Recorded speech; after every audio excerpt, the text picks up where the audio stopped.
শরীর যতই খারাপ হোক না কেন, জামা কাপড় কেনার এক্সাইটমেন্টটাই আলাদা। কালকে চলে গেছিলাম একটু পয়লা বৈশাখের কেনাকাটা করতে, তো সেই ব্লগটাই তোমাদের সাথে শেয়ার করছি। গেছিলাম আমরা কেনাকাটা করতে কাঁচরাপাড়াতে, আমি, বোন আর মা আর কাকিমা। আমাদের কিনতে যাওয়ার প্ল্যানটা একদমই হঠাৎ করে ঠিক হয়েছিল, আর গিয়ে দেখি প্রচণ্ড পরিমাণে সেখানে ভিড়। আমরা আরও কদিন পরে গেলে হয়তো ভিড় আরও বেড়ে যেত। যা কিনছিলাম সব কিছু লিটারেলি যুদ্ধ করে কিনতে হচ্ছিলো, আর এত গরমের মাঝে একবার কারেন্টও চলে গেছিলো।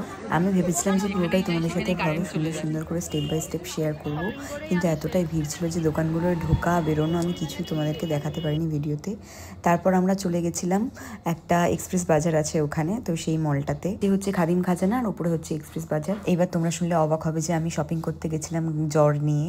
আমি এতটাই টায়ার্ড ছিলাম, আমার চোখ মুখটা দেখলে বুঝতে পারবে, বাট এক্সাইটমেন্টটা একটা আলাদাই থাকে শপিংয়ের। বাট এতটা ভিড় ছিল, তারপর আর শরীর দিচ্ছিল না। কিন্তু শপিংয়ে আসতে পেরেছি একটাই কারণে, কারণ আমরা বাড়ি থেকে ডিরেক্ট অটো করে এখানে এসেছি, আবার সেইভাবেই ফিরবো। আর বোনেরও যেহেতু কালকেই এক্সাম শেষ হয়েছিল, ও খুব বায়না করছিল যে আজকেই চলো। তারপর আমরা এক্সপ্রেস বাজার থেকে নিচে নেমে চলে গেছিলাম খাদিমের স্টোরটায়, আর সেখানে কাকিমনির জন্য জুতো দেখছিল, আর আমি ফাইনালি একটু ফাঁকা পেয়ে একটু ভিডিও তুলে রাখছিলাম। এতক্ষণ আমাদের ঘরোয়া কেনাকাটা কমপ্লিট করে নিয়ে সবাইকে আত্মীয় স্বজনদের দেওয়া জিনিসপত্র কেনার পর আমরা আবার বেরিয়ে পড়লাম।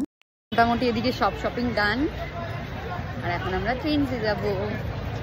বাড়ি দিয়ে যখন বেরিয়েছিলাম মা বলেছিল ঠিক করে ভাত খেয়ে নিতে, কিন্তু আমি ভাত খেতে একদমই ইচ্ছা করছিল না, কিছুই খেতে ইচ্ছা করছে না। বাট এখন খুব খিদে পেয়েছিল, যার কারণে একটু মিয়ামোড়ে ঢুকে বোনার আমার জন্য একটা করে ইন্টারনেট নিয়েছিলাম। বাট সেটাও আমি আধখানা খেতে পারিনি, তোমরা এটা শুনেও হাসবে। সেটাও আমি আধখানা আমার বোনকে দিয়ে দিয়েছি।